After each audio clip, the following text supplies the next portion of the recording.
I'll never forget the sound of the fork hitting the floor.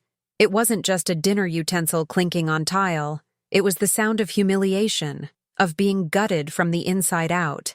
Because in that moment, on what was supposed to be a warm, family Thanksgiving, my own sister stood up, pointed at me, and laughed like I was nothing.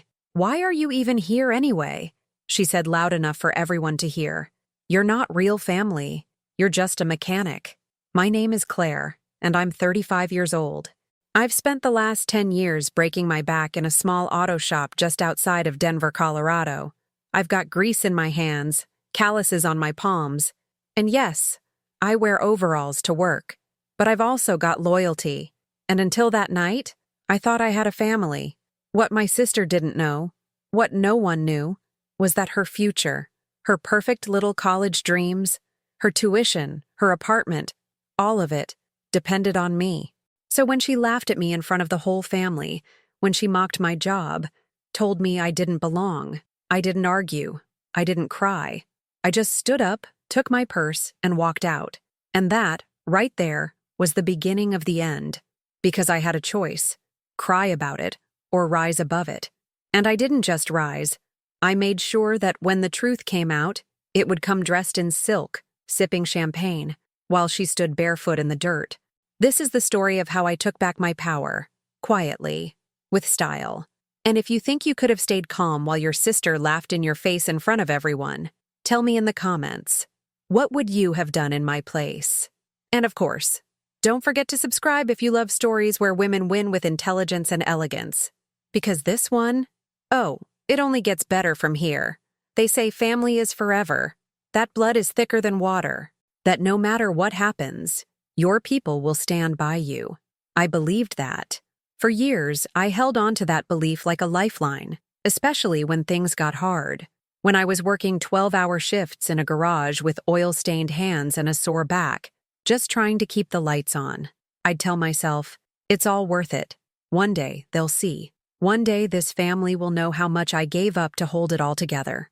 But nothing prepares you for the day that belief shatters. I'm Claire. I'm 35, and I've been a mechanic since I was 20. I didn't go to college.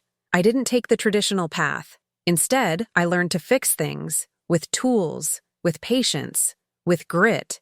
And for the longest time, I thought I was fixing my family too, especially Rachel. She's my younger sister by 6 years. I still remember holding her the day she was born, thinking she was the most perfect thing I'd ever seen. Even as kids, I protected her from everything: bullies, bad dreams, even from Mom's frustration when money was tight.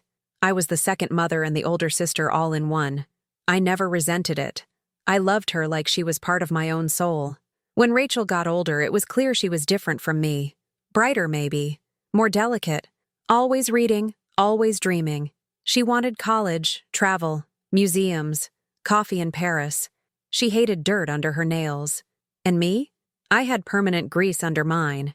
When she got into a private university on the East Coast, the whole family was over the moon. But no one said out loud how impossible it seemed financially. My mother was living off Social Security. Rachel's part-time job barely covered her phone bill. And I'd been saving, quietly. For what, I didn't know. Maybe to buy a better truck. Maybe to take a real vacation. But when she sat across from me one night, crying into her hands about how she'd have to give up her dream, I didn't even hesitate. I transferred the money the next morning. That first year, she called me every Sunday, told me about her professors, her classes, her friends. She said thank you. She meant it. But by year 2, the calls got shorter. The tone shifted. She talked more about the people she met: wealthy students, internships at fashion houses, lectures in grand halls, and less about home, less about me. And the thank yous? They stopped altogether. I didn't mind. I told myself it was just part of growing up. She was busy, maybe a little self-centered, but that's normal at her age. But one moment stuck with me. It was last summer, when she came home for a week. We were sitting on the porch at Mom's, sipping lemonade. I'd just come from work, still in my uniform, when she looked at me and wrinkled her nose.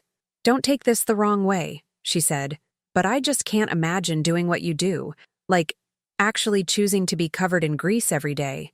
No offense, Claire, but it's just so Beneath you. She laughed like it was harmless. But I didn't laugh back. That was the first time I felt the crack. Just a hairline fracture, deep beneath the surface. Not enough to break anything. Not yet. But it stayed with me. After that, I started seeing it more clearly. The way she dismissed me when I asked about her courses. The way she rolled her eyes when I didn't understand one of her pretentious references. The way she acted embarrassed if I showed up somewhere in my uniform. I tried not to take it personally. I told myself, she's young. She doesn't mean it. She's just overwhelmed. But deep down, a part of me had started whispering something else. What if she doesn't see me as her sister anymore? What if she sees me as less? It was a question I didn't want to answer.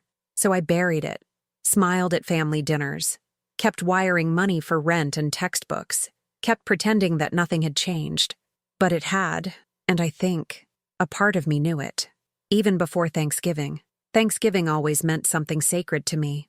Maybe because we didn't have much growing up. No big vacations, no fancy clothes. But we always had Thanksgiving. Mom cooked from scratch, Rachel helped set the table, and I'd bring home a pie from the bakery near the shop. We'd light candles, even if we were eating on mismatched plates. We made it feel special. So when I walked into Mom's house that evening, pie in hand, I was ready to let everything else go. The snide comments, the distance, the slow unraveling of the bond Rachel and I once had. I thought maybe, just maybe, we could press pause on all that and be a family again. The house was full. Laughter bounced off the walls, and the smell of roasted turkey and cinnamon floated through the air. I smiled, took a deep breath, and stepped inside. Rachel was already there, of course, sitting on the couch, legs crossed like a magazine model, holding a wine glass and surrounded by cousins who looked at her like she was some sort of celebrity. I waved. She gave me a nod. Not a smile, just a nod. It stung more than I wanted to admit. I went straight to the kitchen to help Mom, chopping vegetables, setting the table, pouring drinks, anything to feel useful, anything to avoid sitting across from Rachel and wondering what I'd done to lose her. Dinner was served, and we all gathered around the long table. Mom said grace, and for a moment, I let myself believe everything was okay. Then it happened. One of our cousins, Jenny, asked Rachel what her plans were after graduation. Rachel took a sip of wine and said with a laugh, "Well, I won't be coming back here, that's for sure. I mean, let's be honest. This place smells like engine grease and disappointment." Some people chuckled awkwardly. I didn't. Jenny, maybe trying to be funny, added, "Hey, Claire, is that your fault?" I opened my mouth to laugh it off, make a joke, soften the mood. But before I could speak, Rachel jumped in. "She's not really family anyway," she said, smirking. "She's just the one who fixes cars and pretends she belongs." There was a pause, a silence that spread like spilled wine across a white tablecloth. No one said anything. No one stopped her. I felt the heat rise in my chest. My hands started to tremble, hidden under the tablecloth. I looked at my mother. She avoided my eyes. I looked at Rachel. She didn't even flinch. In that moment, something inside me broke. And still, I didn't say a word. I stood up quietly, walked to the kitchen, picked up my purse, and left. No shouting, no tears, no dramatic exits, just silence. Because what could I possibly say that would make her respect me? After everything I'd done, after every check I'd sent, every sacrifice I'd made, every time I swallowed my pride to lift her up. That was the moment the betrayal became real. She hadn't just distanced herself. She hadn't just outgrown me. She had rejected me, publicly, mocked the very work that kept food on the table, that paid her rent, that gave her the life she was now so proud of. And the worst part? No one stood up for me. Not Mom, not our cousins. Not a single person at that table said, "That's not fair." Or, "Claire's done more for you than anyone." They just sat there and let it happen. I drove home in silence that night, the pie still sitting untouched on the passenger seat. I didn't cry, not right away. I just stared at the road and thought to myself, she has no idea what she just did. Because there's something Rachel didn't know, something none of them knew. The college fund, the bank account that paid her tuition, her rent, her books, her spring break flights to Miami. It was mine. Every penny of it. I set it up in her name, sure, but I controlled it. And she had one semester left, one final semester before graduation, and I held the key. I didn't sleep that night. I lay in bed, fully dressed, staring at the ceiling while the words Rachel said repeated in my mind like an echo I couldn't escape. She's not really family. Over and over. It wasn't just what she said. It was how she said it. The ease in her voice, the casual cruelty, as if I were just some stranger who happened to be in the same room. Someone disposable. Like the only thing that tied me to her was dirt under my nails and the smell of gasoline. That was what stung the most. Because if I was just the one who fixes cars, then what did that make all the years I carried her? All the nights I stayed up late researching scholarships, all the phone calls to financial aid offices, all the overtime I took on just to make sure she never felt like she couldn't dream? Worthless? Rachel had no idea the number of times I gave up things for her. Not luxuries, basic things. I postponed buying a new water heater for 2 winters. I skipped dentist appointments, ignored the noise my truck was making, canceled dates, declined vacations, all because I wanted her to have more than I ever did. I didn't go to college. I never had that chance. But she did, and I was proud of that. I was proud of her. But that night, that pride turned to something else. Not hate, not yet, but grief. A deep, bone-deep kind of grief that made my chest ache like it was being hollowed out. I cried around 3 in the morning. The kind of cry that comes in quiet waves, not loud or dramatic, just steady. The kind that makes your pillow damp and your soul sore. It wasn't even about the insult. It was about the loss. Because I realized something awful. My sister didn't see me anymore. She didn't remember the Claire who held her hand on the first day of kindergarten, or the Claire who punched a boy in the 7th grade for calling her ugly, or the Claire who made her grilled cheese every time she got dumped. She saw a uniform, a pair of stained boots, a woman who didn't belong in her shiny, curated world. And I wondered, had she always felt this way? Or had I just refused to see it? I thought about the subtle comments over the years. The way she laughed when I mispronounced the name of some French designer. The way she corrected me in front of her friends when I said espresso instead of espresso. The way she looked uncomfortable introducing me at her school events. And still, I never pulled away. Because I loved her. Because I thought love meant staying, even when it hurt. But now it just felt like I had been willingly walking barefoot on broken glass, while she watched from the other side and complained about the noise. That next morning, I got up before the sun. I made coffee. Black, no sugar. I sat at my tiny kitchen table, stared at the wall, and whispered out loud to no one, why would she do that? And just like that, the tears stopped. Because suddenly, I wasn't asking why she did it. I was asking why I let it happen. Why I kept giving to someone who had stopped seeing me as human. Why I thought love meant sacrifice, even if it bled me dry. And slowly, something else began to rise in the place where the grief had been. Anger, not rage. Not the kind that burns everything down. This was different. This was the slow, quiet kind of anger that settles into your spine. That makes you sit up a little straighter. That makes you start thinking.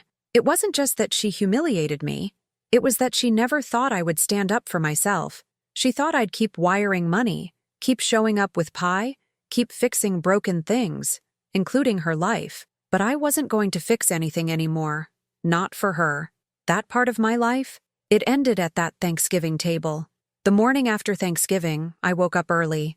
Not because I had somewhere to be, but because I couldn't sleep. My body was tired, but my mind was wide awake.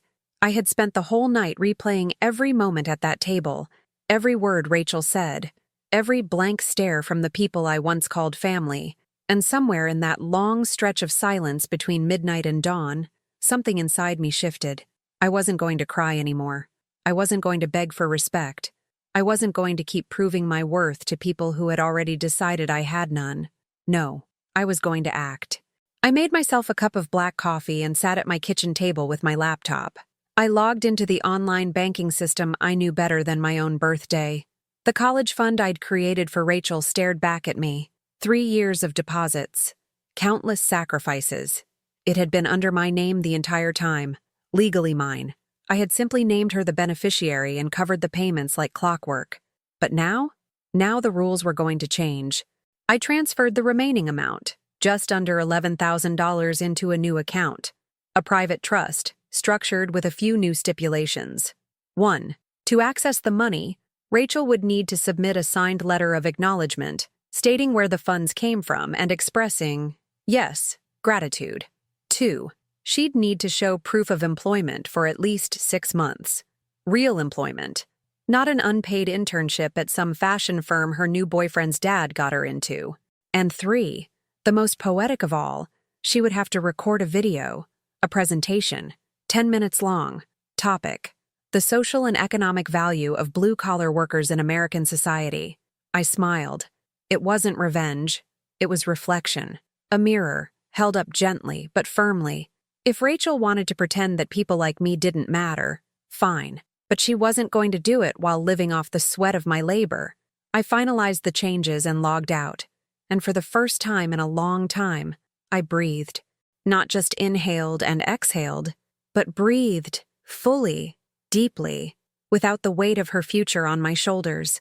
The silence that followed in the weeks after was almost beautiful. I didn't reach out. She didn't call. It was as if we were both pretending the other didn't exist. But I knew what was coming. The spring semester deadline was just around the corner. And sure enough, on a cold morning in early January, I received a text. 5 words. What's going on with tuition? No greeting? No warmth? No humility. I didn't respond. An hour later, she called. Claire, she said, flat, almost annoyed. I just got a notification from the university. The tuition payment bounced. I waited. And? She paused. I thought you were handling it. I'm not. You always have. Things have changed. There was a sharp silence on the other end. Claire, are you seriously doing this? In the middle of my senior year? You know how hard I've worked? I know how hard I've worked, I said quietly. And I'm done doing it for someone who thinks I'm beneath her. That's not fair. Neither was Thanksgiving. I was joking. No, you weren't. I let the silence hang there, heavy and unmoving. Look, she said finally, her voice wavering for the first time. Can we talk about this? We just did, and I ended the call. Not to hurt her, but to heal me. I wasn't out for revenge. I didn't want her to suffer. I just wanted the scales to balance, if only a little. And maybe, just maybe, I wanted her to look in the mirror and see the woman who had carried her, and realize she had thrown her away like a used napkin. What would you have done in my place? Would you have cut her off too, or tried to forgive and move on? Tell me in the comments. I really want to know. And if this story is hitting close to home, share it with someone who needs to hear it. And subscribe, because trust me, this isn't over yet. After that phone call, something strange happened. Rachel didn't fight me. She didn't send another text. No dramatic emails. No pleading voicemails. Instead, she went silent. At first, I thought it was pride. She didn't want to look weak. She was probably scrambling behind the scenes, calling the financial aid office, begging Mom for help, maybe even hoping a friend's parents would swoop in with a loan. But a week passed, then 2, and from what I could see online, she was still enrolled. That surprised me. I figured she'd crack by now. But no. On Instagram, she kept posting pictures like everything was fine. Coffee shops, campus selfies, #seniorgrind. She even posted a story thanking everyone who believed in me, with some inspirational quote pasted over a photo of her holding a stack of textbooks she definitely didn't pay for. It was almost funny. She was performing normalcy, playing the role, pretending nothing had changed. But I knew better. Because one thing Rachel never learned to hide was the eyes. In every photo, every post, her smile was just slightly off, too forced. Her eyes didn't sparkle. They darted. They searched. She was trying to control the narrative, but behind the curtain, I knew the pressure was mounting, and I also knew she would never admit it. You see, Rachel was raised in 2 worlds.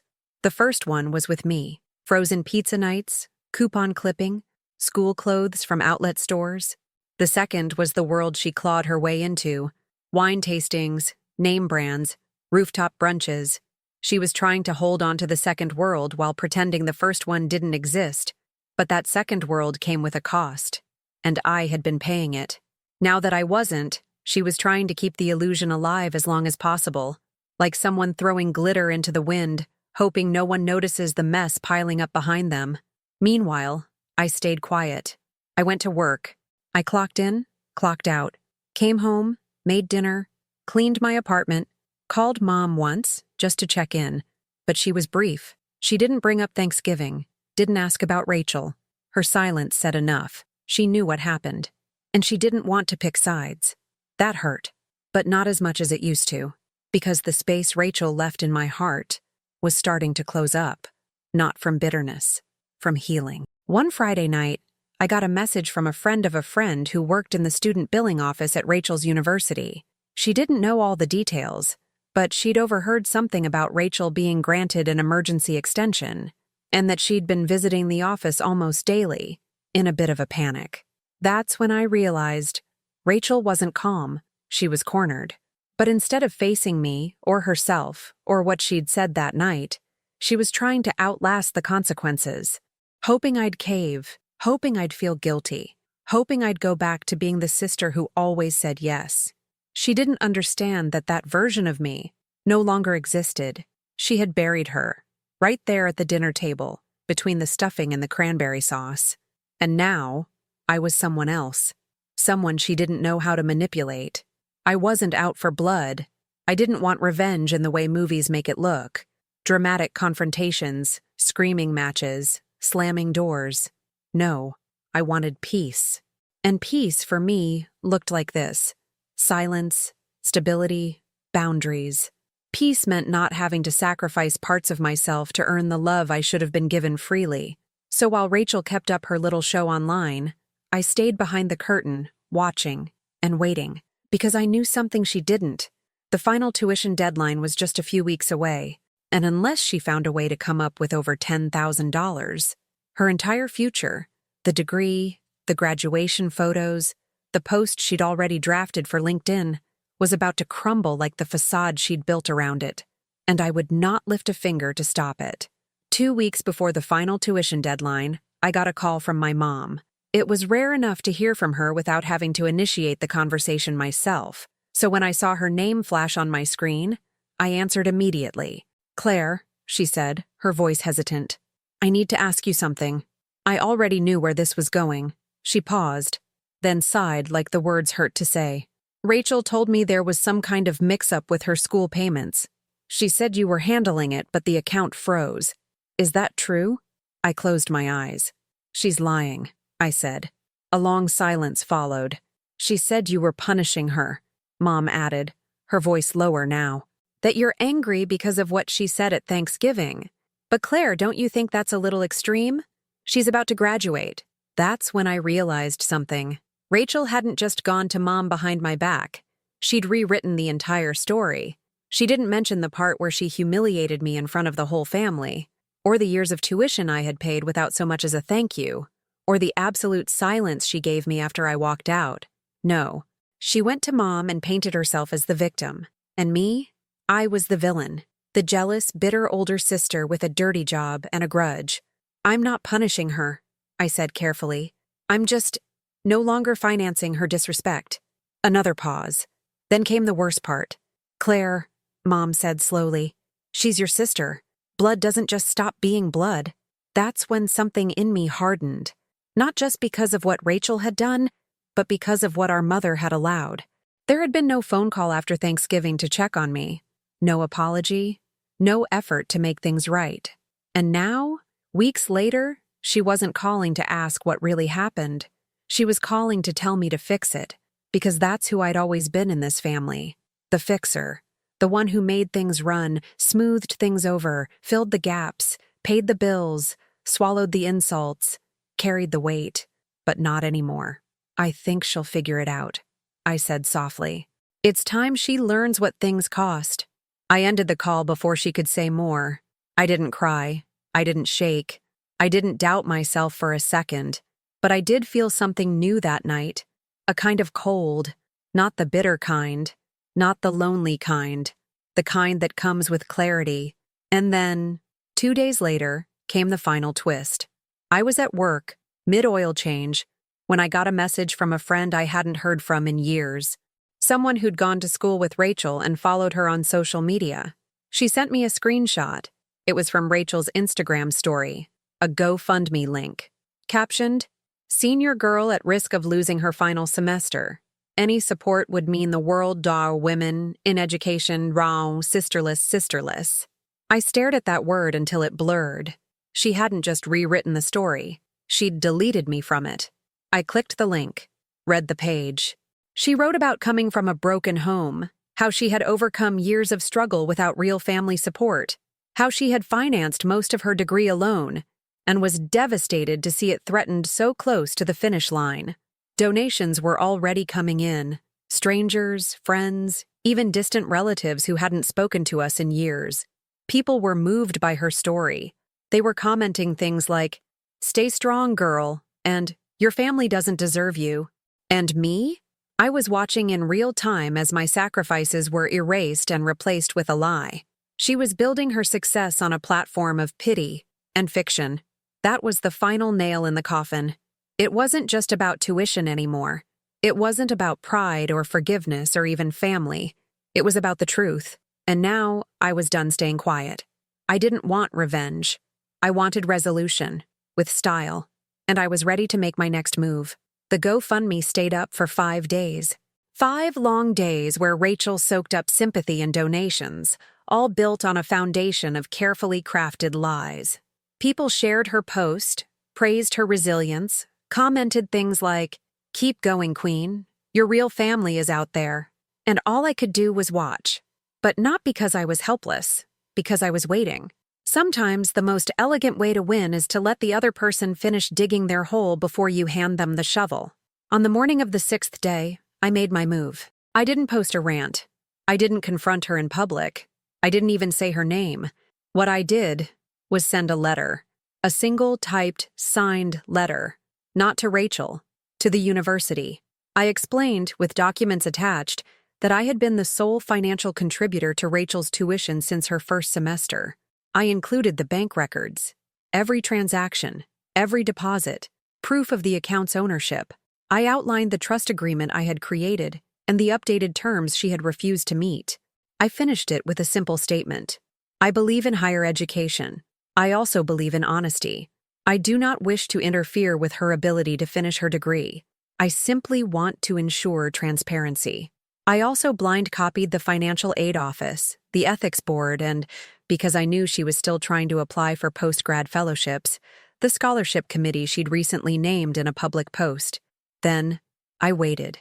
It didn't take long. That night, I received a text from her. No greeting. Just, "What the hell did you do?" I didn't reply. The next morning, I noticed the GoFundMe had vanished. Deleted.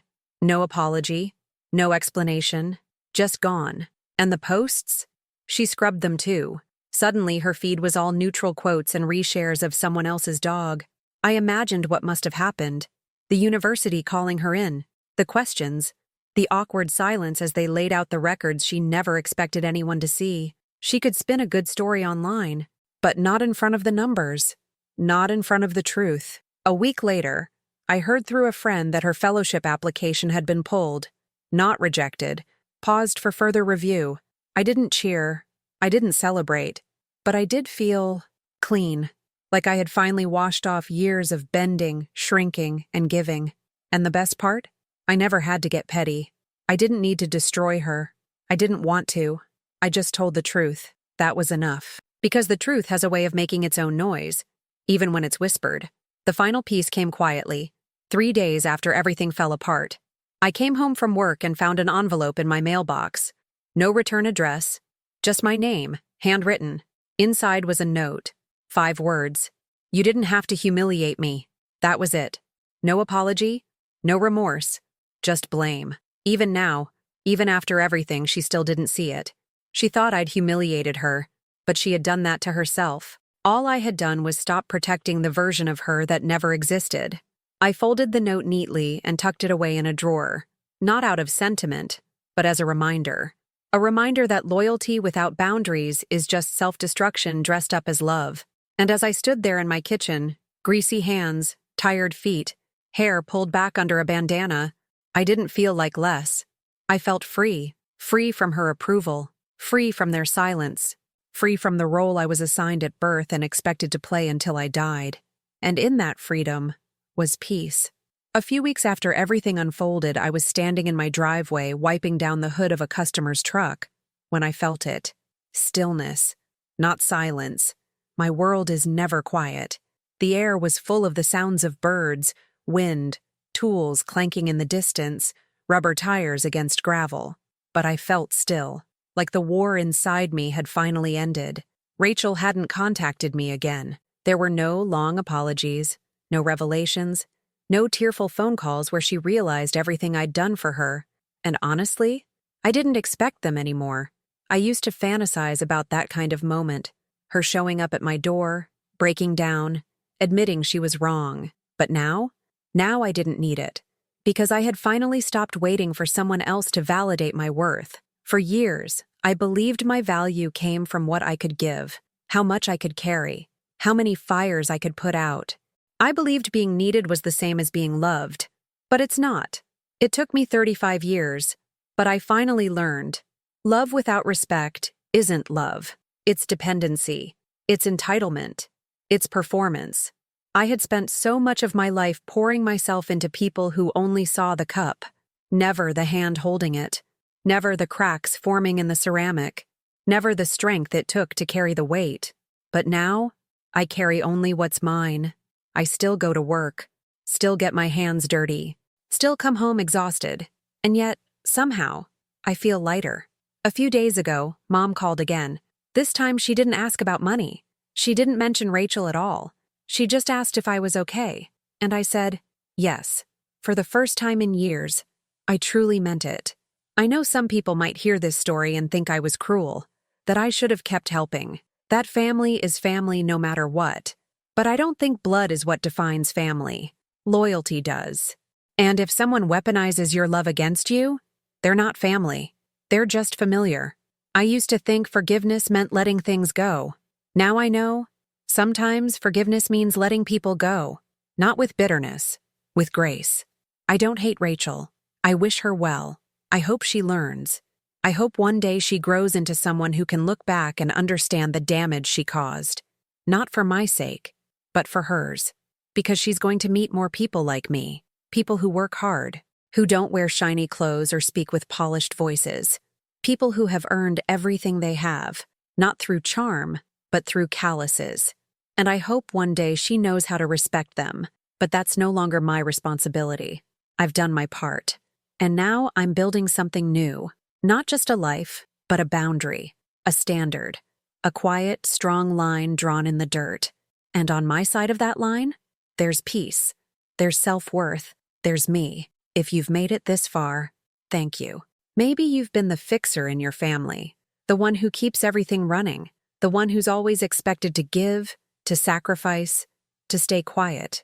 If you have, let me say this, you are allowed to choose peace over performance. You are allowed to stop pouring into people who leave you empty, and you are allowed to walk away, not with anger, but with clarity. Because sometimes the strongest thing you can do is nothing at all. Let them say what they want. Let them call you cold. Let them call you cruel, because you know the truth. And truth? That's a kind of wealth no one can take from you. So now I want to hear from you. Have you ever had to cut someone off to protect your peace? Tell me in the comments. I read every single one, and I promise, you're not alone. And if this story spoke to you, leave a like, share it with someone who needs to hear it, and subscribe, because there are so many stories like this that deserve to be told. Thanks for listening. And remember, sometimes the quietest revenge is finally living your life on your own terms.